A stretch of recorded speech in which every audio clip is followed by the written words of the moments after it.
Good morning. This is retired Pastor Karl Schmidt from Calvary Lutheran Church, and that's a little Lutheran church in Amherst, New York. So it's kind of a suburb of Buffalo, in the northeast corner there. Anyways, welcome. It's Transfiguration Sunday. It's January 24th, 21. We're still on the internet here because the plague, the pandemic, whatever you want to call it, is at the pinnacle right now. It's the worst it's ever been. We've got well over 400,000 Americans dead. We've got well over 20 million infected, probably much higher than that, but at least 20 million who've tested positive. Heavens only knows what the actual number of infected are in this country, because we know a lot of people are going around spreading it who should be quarantined but aren't. They don't even know who they are, probably. Well, so the country's in has been, for 2020, it was in a real soup. At least now we have a new president, new administration, who are actually going to work, putting their shoes on and going to work every day. And that's a delight, because, hey, now we have a vaccine plan. And I actually have hope now, after months and months and months of nonsense, to actually get a vaccine. And when you're 62 and in cruddy health, boy, that's important. That's not politics. That's not anything else. That's just important. And so, yeah, at least we have a president who's doing something about it and going to work. And actually have hope now. Boy, I was out just thinking, wow, in 2021, I'm not going to see that vaccine at all. I'm actually having hope. They've got it down to the 65-year-olds, and maybe I'm 62, so hopefully they'll get it down to the 55 or 50 years or 40, or just open it up to everyone. Get some more of that vaccine. Get it rolling. President Joe Biden and Kamala, come on. Roll that stuff out, man. We know you can do it.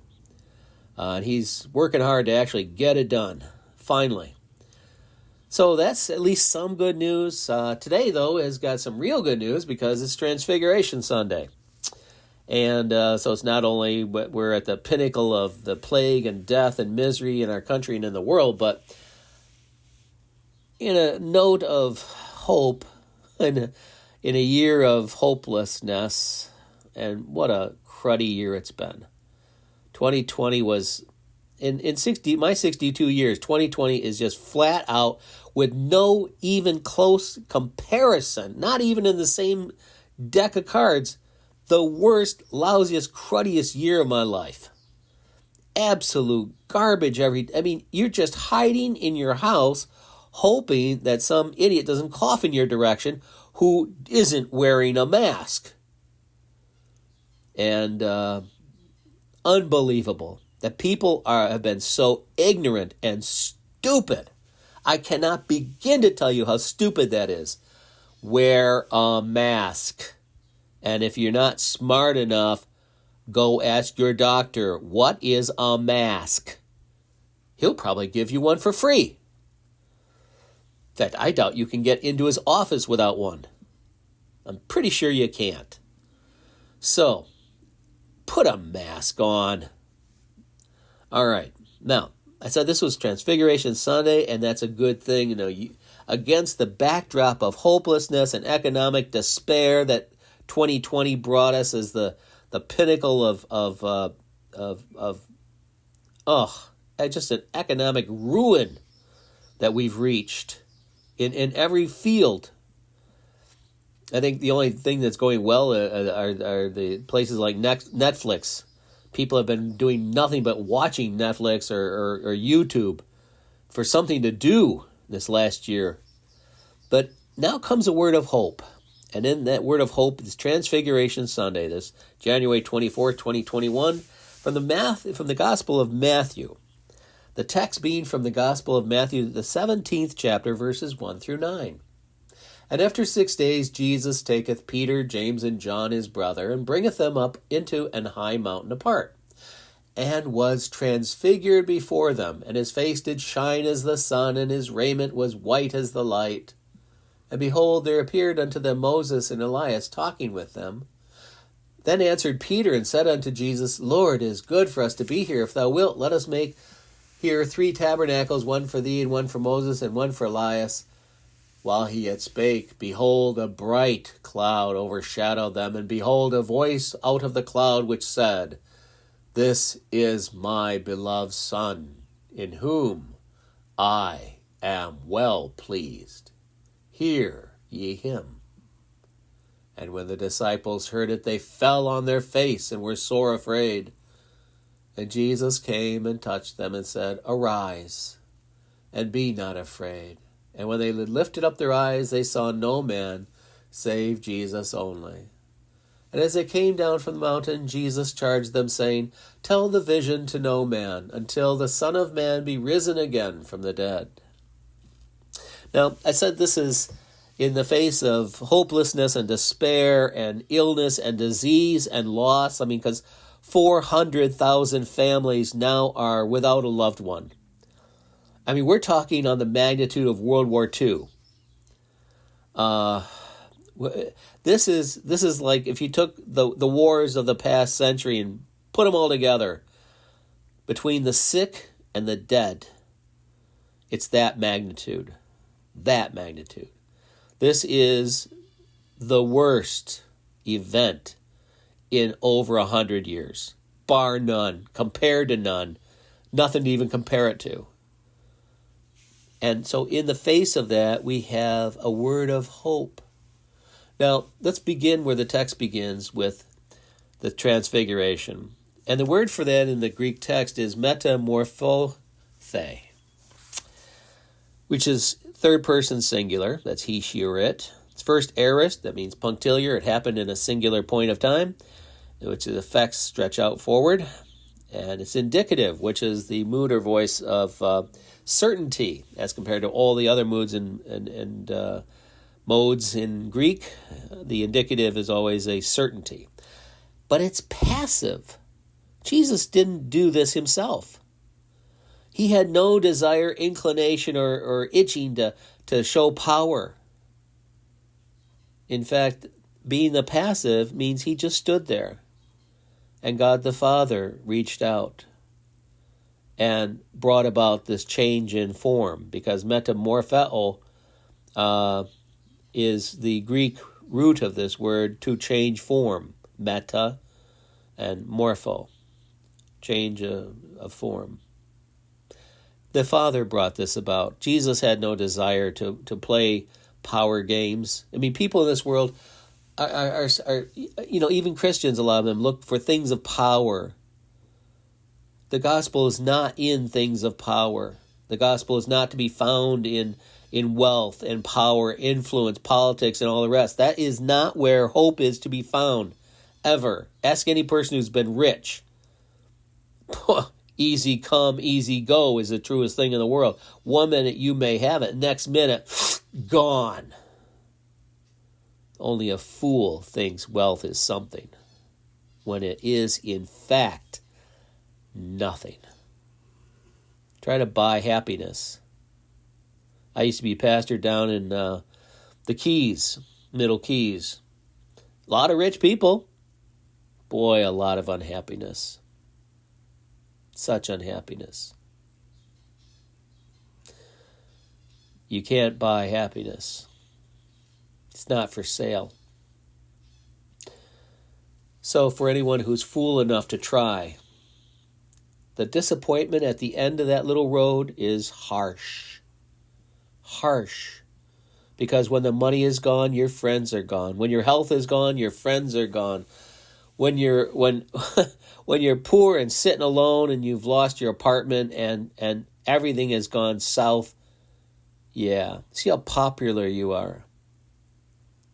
It's shameful watching Christians flock to the rich and powerful. That's a shameful thing.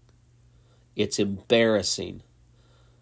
I'm retired after around 35 years of being a pastor, and I'll tell you, watching Christians flock to outward signs of power and wealth is one of the most shameful displays of stupidity to watch. Shame on you if you've done that, if you're in that crowd of stupid. Because you see, Jesus does not prefer this. This is not anything other than the Father's handiwork to show these three disciples that this Jesus is true God and true man. That he is both, but the important one is that he is true man. Because, yes, he's always been God, but how does that help us? The fact that he is true man is what helps us. And when the Father then says, "This is my beloved Son," this is not just the Son of God according to divinity, but that he is standing there also flesh and blood, so that when the disciples look up off the dirt, they are looking at none other than their friend, Jesus, the man, true God and true man. And I don't understand that. I wouldn't even pretend to understand that. It just is what it is. The God the Father calls him his Son. And so the important part is not just that he's become true man born of Mary, but it's the next little bit. In whom I am well pleased. Here is a man in whom God the Father is finally well pleased. Because each and every one of us, he is not well pleased. Let me say that again, in case you missed it. Each and every one of us, he is not well pleased. I don't care what kind of repentant lifestyle you think you've got going. Newsflash, genius. That does not make you in any way approvable by God. This is another crazy bit of nonsense Christians banter about. The repentant lifestyle. Repentant lifestyle? Sin is always what I am, not what I do. I'm broken. So are you. That is the idea of sin. Sin is not a laundry list of right and wrong. Sin is our existence. The fact that you are even human is your sin. That is the quality and the nature of sin. Our existence before God. Your mere existence is a living offense before the living God. And you're going to tell him that because you feel so sorry for your wrongs, that because you feel sorry, now he should be pleased with you? I had a professor in college, undergraduate, and she said something that's sticking with me ever since. She said, I don't think there has ever been among human beings who are not also God, Jesus, a single altruistic act or deed ever done in all of human history. And I thought about that morning. I was sitting there I didn't have a shirt. I had a parka on, those old parka coats with the tunnel hood. It was my first class. I remember it like it was today. Just sitting there, stunned by that thought. She was dead on right. There's never been an altruistic act among human beings. That means something that is not for self-interest. Because we are broken. She was a professional, in the Department of Psychiatry and Psychology. Not religious department. She was in the science department, human science. And I always thought that was brilliant, because that is a description of the nature of our brokenness. And what this text tells us is that there is one human being whom God the Father is with well pleased, and that is Jesus, his Son.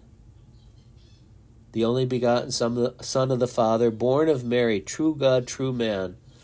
And he has placed himself in our midst to do one thing, to represent us all before his Father, as the one in whom the Father is well pleased, the one the Father finds acceptable. And why is this the gospel?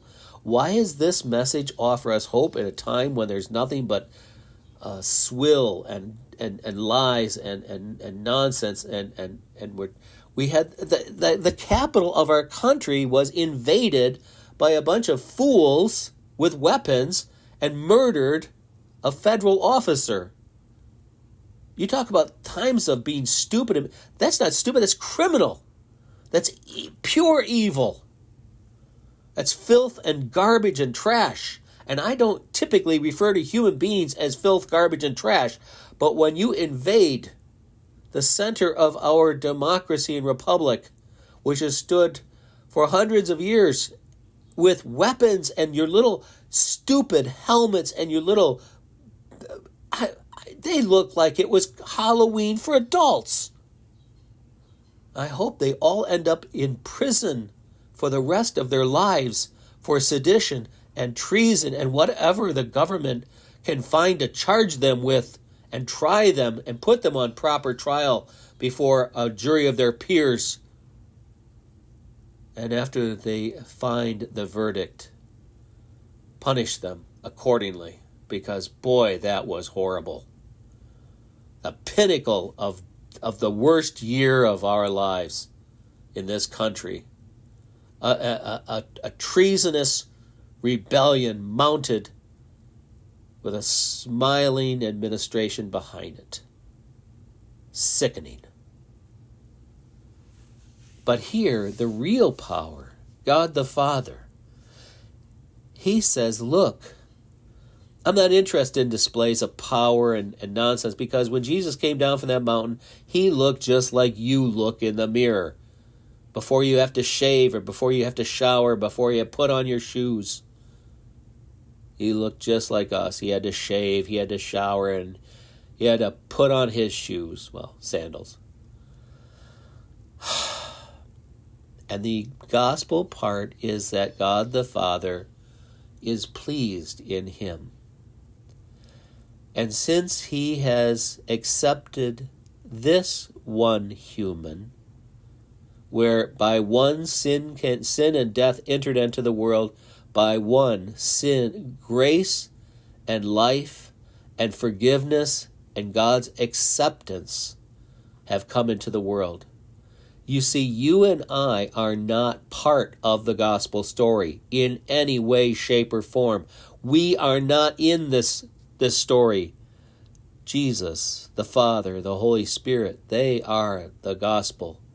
This God who would do such a kindness for and toward us all on our behalf.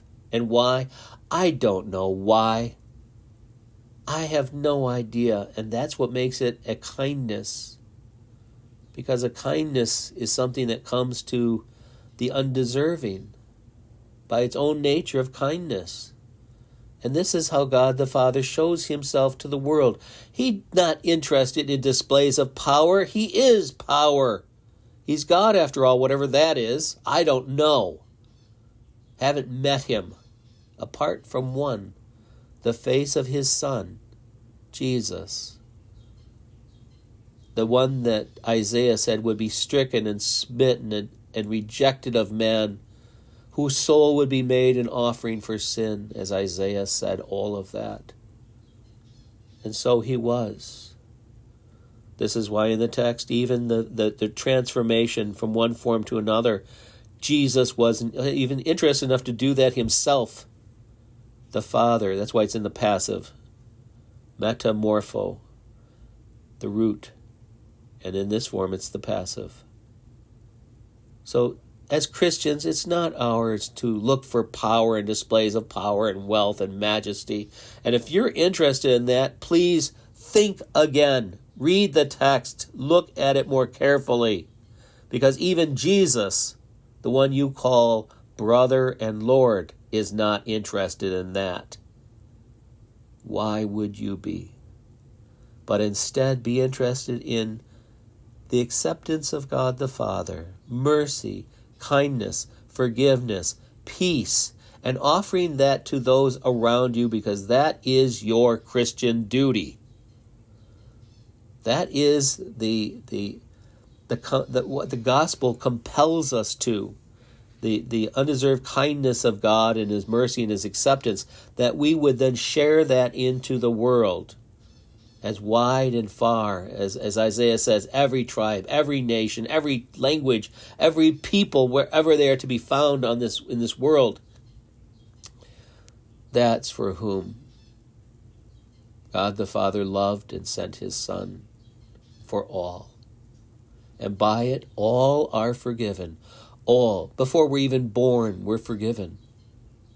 The gospel is simply an announcement to us individually, creating faith that this is so, that this is true for us in our day, in our time. So in these horrible days of a violent, armed insurrection by most wretched, evil people that have ever walked America's green earth, a time when we've been left without vaccine production or a plan, and finally now, thank God in heaven that we have people, a new group of administration that cares enough to even put together a plan, an orderly distribution way to handle this. So we wait, and in the meantime, wear a mask, avoid crowds, don't go to bars and hang out and drink, and think, oh, I can do this, it's my right and free. The proper exercise of rights and freedoms is to use them with restraint, and that is to honor the weakest members of our society, to lift up those who are fallen. That's the proper use of freedom, to have the right and liberty to stoop down to lift a brother's hand or a sister's hand that is lonely and hurt and frail and weak. God's not interested in displays of power at all. Only a fool would be. Ask any old man how powerful he feels.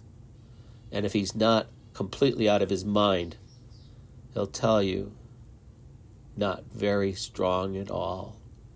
I know. I'm an old man. So, with the nature of the gospel on our lips as an invitation, a welcome word, a word of kindness and mercy and peace, not power, wealth, and shiny nonsense, let us offer this time, this hardest time in America, to each other for sacrifice, for service, for dedication, for mercy, forgiveness, for peace. This has been retired Pastor Karl from Calvary Lutheran Church, tired of a year, worn out, so far not sick from the plague yet. Who knows? It's time to go. It's time to go. But so far we're still here. Hopefully you follow common sense and try to stay well too. If you have the opportunity to get the vaccine, for heaven's sakes, go get the shot. All right. Stay well. Bye-bye.